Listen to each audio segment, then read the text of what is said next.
What's up, guys? TommieBAcademy here, and today we're gonna do a nerdy carving video. And this is not a beginner basic guide. This is an advanced guide on how to carve super hard, super gnarly, lay those trenches down. But while we're gonna do this video, we're also gonna dive into the tips and tricks and the body positions, get a little nerdy, so you guys truly understand and own the content, because that's the goal of the channel, is to make you as awesome as possible. And I know some of you guys wanna lay some gnarly carves down. So in this video, I can't do this alone. I got my boy, Gary Watts here. Hey, y'all. This guy works with Ryan Napton. This guy's a longtime friend. I've known this dude a long time. So we're gonna be hanging out, doing the video together. It's gonna be sick. If you guys digging the content, subscribe to the channel. Also, if you agree, disagree, or you have any suggestions, let me know in the comments below. All right, let's go. Most people struggle with that heel side edge. It's a lot easier to do the toe side, which we will dive into here in a little bit, but let's dive into the heel side turn first. So my boy Gary here has a nice exercise for you guys to try the next time you're snowboarding. Literally, go on the side of the mountain and try the following thing. Let's go. All right, Gary, what do you got for me, dude? Right on. So this is a fun one. Any mountain, any resort we come to, we're gonna find some trees on the side of the run, especially here in Colorado. We got a lovely big old pine here, spruce, I'm not sure what it is. But this thing's gonna hold me up. I can trust it. This big old sappy branch is gonna hold me. And I'm gonna use this to illustrate just a couple of different body positions that are gonna help us with the heel side turn in particular. Because you may have noticed that heel side is a little more tricky than the toe in general, in terms of managing some of these higher forces in the carve. So a lot of times I see people rolling into their heel side carve and they can get pretty low on their board and they can get quite a bit of edge angle, but they're getting into a position more like this. So noticing there's more of a hinging action in my hips here, okay? I want to highlight a difference with that and noticing that I can also create an edge by using a little bit more of my skeleton in conjunction with my muscles, okay? And so from this position, I'm actually tipping everything back against the hillside. I'm also creating an edge to stand and have a solid platform with, but I'm also stacking my back, my vertebrae. It also puts me in a prime position to enhance my visual field and get a really good scan of what's coming from uphill, what's above me. If I'm hunched over and hinged here, I'm limited in what I can see. So, from a performance standpoint and from a safety standpoint, this is gonna be an optimal position for us. And everything Gary just said, I back that 100%. So next time you go snowboard, go grab a tree, be gentle, you know, we don't want to hurt the bad boy, but I want you guys to kinesthetically be aware of the 2/3 body positions. Are you hunched over and are you limited in your field of view? Are you just simply inclinating over, or are you inclinating over while squatting down and creating the edge angle? The biggest thing with the carve is make sure that you're slicing the snow, which allows you to have grip. And once you have grip, you can do all these really cool things, but it starts by having that edge set, gripping the snow, ripping it up. So after you've done that little exercise hanging out with a tree, the next thing we're gonna do is try to simulate those 3 body positions across the fall line. We're gonna show you all 3 so you guys can see it, but if you guys feel it and start to understand the differences, that's a big deal. Gary's gonna demonstrate, and then he's gonna film me, and I'm gonna demonstrate as well. Make sure you're paying attention to your surroundings before you drop. Look uphill to make sure no one's bombing down. Because we are traversing across the fall line, we are gonna be taking up a lot of real estate. So make sure you're choosing the right place. Is the terrain visible? Is it mellow? Can you see for a long distance? Are you underneath a blind spot? Hopefully not. The other thing is time. What time of day are you doing this? Are you doing it during the craziest, busiest day? Or are you choosing a time during the week that's mellow? Today's a Tuesday, it's not a Saturday, should be mellow. So safety first, I don't want you to get bodied. I'm gonna talk about the 3 different styles of turns, 2 that are awesome, 1 that's not.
first option there, you're gonna see that my range of motion is quite limited. I'm in a weird position that doesn't give me a lot of options to do a lot of awesome things. If I'm trying to make an aggressive toe side turn after that, it might be very delayed. If I'm trying to do a 360 out of it, it's a little delayed, it's a little weird. If I'm trying to just see where people are, I'm in a weird position. So I want you guys to really focus on going across the fall line and getting your body back in that position where your chest is a little bit more upright and you're using your knees to get your body down for this example right here.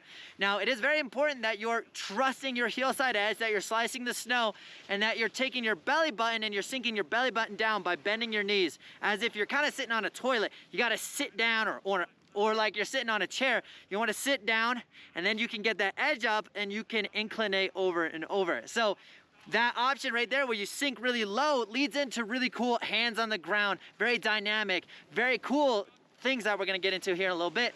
The other option was just staying very tall and just inclinating over, but you're still achieving a carve turn, which could also be super useful at times. So those second two options are really awesome. The first one we wanna avoid because it leads to less awesomeness. All right, so we just did the heel side edge. Now let's dive into a little nerdiness with the toe side edge so you guys can really understand the body positions. And then we're gonna start linking them together and get super crazy. So make sure you stay tuned, like pay attention to all the little details because everything here is the fundamentals that's gonna lead to everything else. All right, Gary, what do you got for a toe side exercise for us to really truly understand and utilize the toe side edge? Rip, rip. Yeah. So this one comes from my dearest friend, Pappy. Pappy taught me how to toe turn. So this one is the slip and the grip. Okay, I'm gonna slide down the hill on a toe side edge. I'm gonna quickly bend my knees to tilt the board and press it into that snowpack to get it to set and create a platform underneath my feet. So I'll illustrate that really quickly here.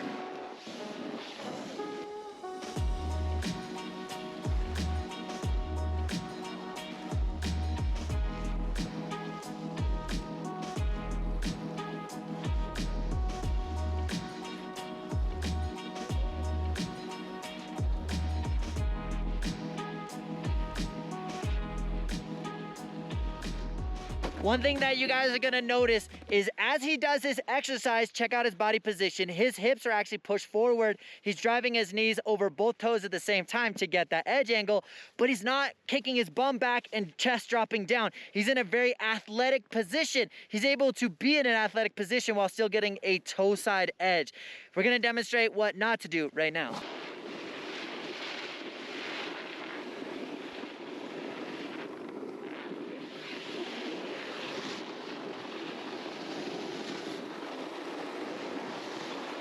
On that second set, you're gonna notice that has a harder time actually balancing in that position, as well as where is his field of view.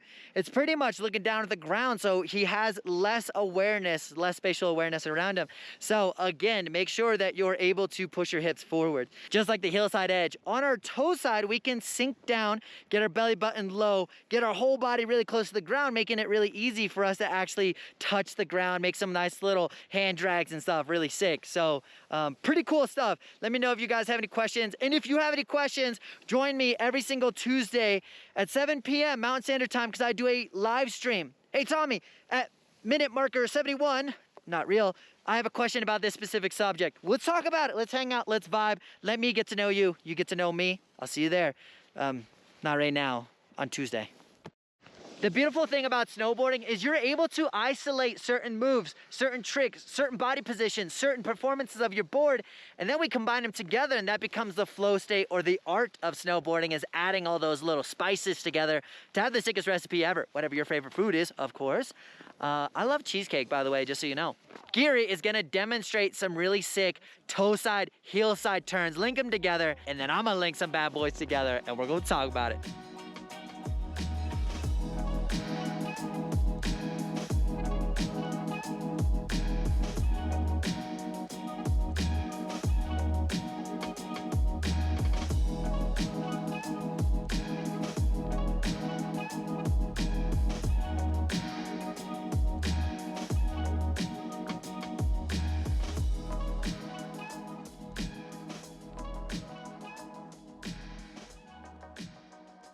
That was freaking sick. I was so hyped on how we were able to capture that shot, so hopefully it turned out really sick. But Giri, let's talk about linking the S-turns and some of the thought processes / strategies you use for that. Right on. So to me, it all comes down to managing your energy and bringing some awareness to not only the meat of the turn, but the initiation of it, the start of the turn. And that's really where the finer points come online. And so in that setting, my aim was to achieve the highest edge angle I could, the highest degree of tilt, as early as possible in the turn. And then as I move through the control or the apex of the turn and around into the finish of it, I'm already preparing my movements and setting up for the next turn, right? So the very best heel side comes from a strong toe side and vice versa. And so starting to draw my focus out a little bit more than just the turn I'm about to go into, and really finishing the turn that I'm in very strong so that I can initiate strong into the next one and drive some of that power and energy. So one thing you're gonna notice with the power that he was able to generate is through the center of the turn, or the apex, the control phase, he was really small. And then as you start transitioning towards the finish of the turn, he's really extending out. And there's a couple times where he extended out rapidly, getting air, and then changed edges in air. But you're gonna notice that he was pressuring the snowboard. He was extending his legs so hard that it's creating all this extra pressure on the snowboard at the finish of the turn, which is performance. He's able to get a high response out of that. He had all this pressure, he released it, and he was able to do a high performance move after that. That might have been catching air, that might have been just turning, changing that edge really, really fast from one edge to the other, but he was able to utilize extending and flexing his knees to do that performance, but that stemmed from the position that he was in. You can't do what he did through the first example we had earlier of flexing down, flexing over. You can't do that. So understand how to utilize your body to do sick things like that. I want to do a very similar thing to what Gary did, but I'm gonna try to do a thing called most flexed edge change turn. So I had just described in the middle of the turn that Gary was in the most flexed or small position. Well, this time I'm gonna be in the opposite. So what happens if in the middle of the turn I'm very extended and at the edge change I have to sink down? This is a very advanced concept. This is called most flexed edge change. Could also be called retracted turns, depending on how we do it. I don't want to get into that. But the turns that I'm about to do are very challenging and very complicated. So make sure you guys really pay attention, because it's gonna get nerdy. That didn't work.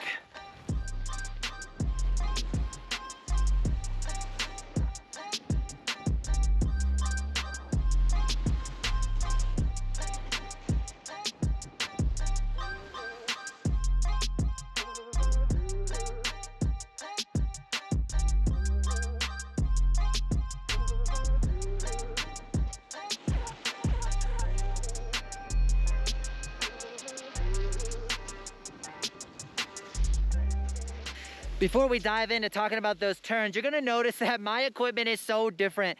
Gary has his crazy wide board. He has no tail hang. I just have a park board, so it definitely makes the performance a little different, but we can still carve. Just gotta adjust a couple things. So when it comes to the turns that I just did, they're called most flexed edge change turn. Essentially what you're doing is while you change your edge, meaning going from heel side to toe side or toe side to heel side, you're very small. Now this is a very counterintuitive position / counterintuitive move. Most people think that they're doing it, are actually not. You really gotta like video yourself and have somebody like show you if you're doing it or not. But these are really fun and really challenging / nerdy turns. So what you're gonna see is as I dive into the turn, as I start the turn, I'm actually in a pretty small position. And as I go through the controlling phase, I'm actually extending my knees. So I'm getting taller and taller and taller. Right when I want to change my edge, so let's say toe side, I actually push my heels up and get a little bit extra flick out of my toes. And then I sink my belly button down as I change edges. Now, you don't have to do the toe flick. You don't have to like add the extra ankle flick in there, but it definitely helps. But you can start by just doing it really mellow. And then when you're going heel side across the fall line, you're really small at the start, and then you start pushing against, building all this pressure.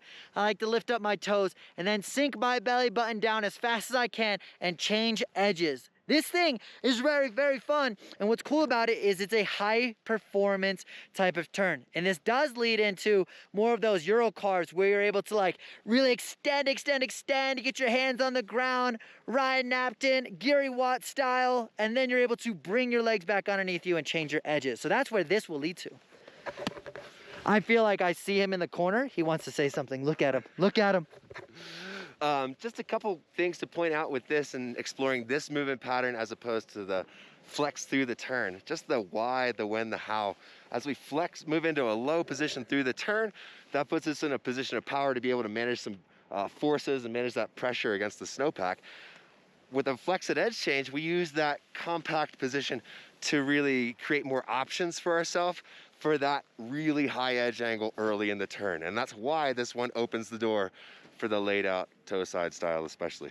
I do have a whole nother video with me and Ryan Napton vibing hard on doing those Euro style cars. We put our hands down, do all that stuff. If you guys looking for that, it's gonna be linked down below. Check out that video after this video, of course. So the next concept we wanna get into is this little thing that he kind of coined is tip it to rip it. The more you have tilt, the more you're locked in the edge, the more you're gripping on the ground, the more you can just do all sorts of really phenomenal things. So what we're gonna do is we're gonna go explore a couple different options, talk about it, including 180s, including some Eurocarve little variations. So make sure you stay tuned and watch it to the end, because I'm hoping that this section of the video is gonna inspire you to learn something new or try something new the next time you go snowboard. So let's go. As always, make sure you guys are checking your surroundings, make sure you have an appropriate terrain, make sure you're having a good time, make sure it's safe, because you wanna rip another day.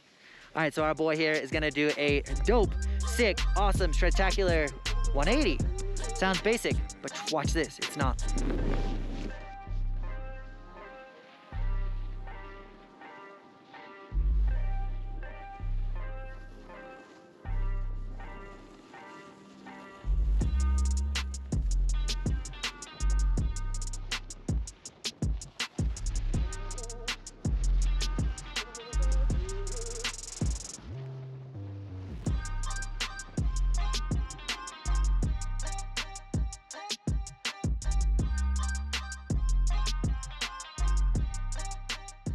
One of the more subtle points for that flexed edge change we were going through and moving into that position is getting a little bit more deliberate action through the going into the finish of the preceding turn. So being able to soften the joints a little bit, specifically the knees, the hips, the ankles, and that's going to allow the board to track back underneath your body and put you in that flex position so that then you can extend out into the next turn. So we're gonna get into my special trick right now, and this trick is hard. I'm not gonna lie to you, you're gonna have a couple tricks, such as a backside 360. You're gonna have to be able to do a bomb toe side turn while touching your back knee. We're gonna combine those bad boys together. So we're gonna do toe side turn, knee touch, back three, back to our toe side edge is the goal. So rip it, and yeah, should be sick. We're gonna try to get some shots of this, and then we'll talk about it here in a second.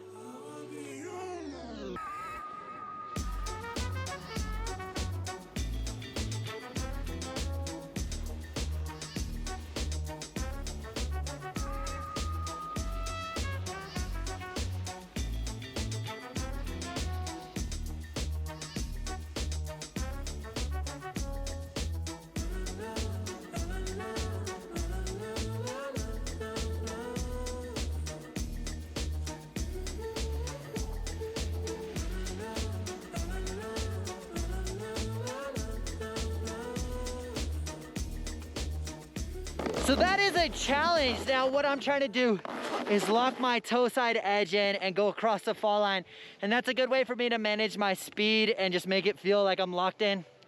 When I'm ready, I'm actually gonna open my lead shoulder, my lead hip, which allows me to flex my back knee and drive that closer to the ground. After my knee touches the ground, I'm already set up for a backside 360 because my lead shoulder is open. Essentially, I'm in a wound up position. So all I gotta do now is accelerate my knees and get my body to get in the air while simultaneously throwing my lead shoulder and my head to do the 360. Now, when you're going across, ideally it'd be sick to get on your toe side edge, but it's way harder. If you happen to go flat base and roll over, totally cool. If you happen to go heel side and rip a heel side turn, totally cool. But being able to do knee touch and utilize the position you're already in to do something else cool, add the back three. I'm gonna interrupt right there, guys. If you guys are interested in supporting the channel at all, you guys can pick up a sticker. That really helps me pay for batteries, travel, editing fees, those kind of things. Trying to build the team so we can do this full time, because that is the goal eventually in the next 100 years, is to do this full time. So if you guys are interested in supporting the channel at all, pick up a sticker, pick up a hoodie. Also, join me during the live stream. So if you guys got any questions, join the live stream so you guys can hang out with me. I can get to know you, you get to know me. More importantly, I get to answer your questions.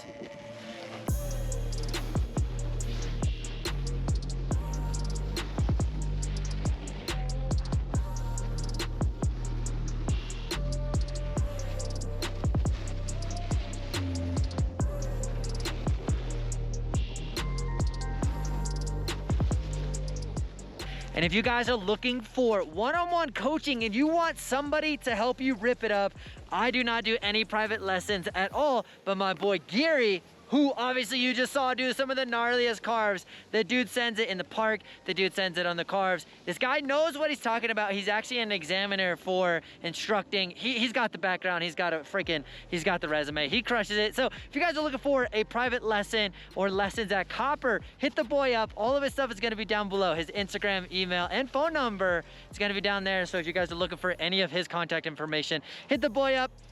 But you got to tell him I sent you to him. You know what I mean? All right. Yeah. Done? Props.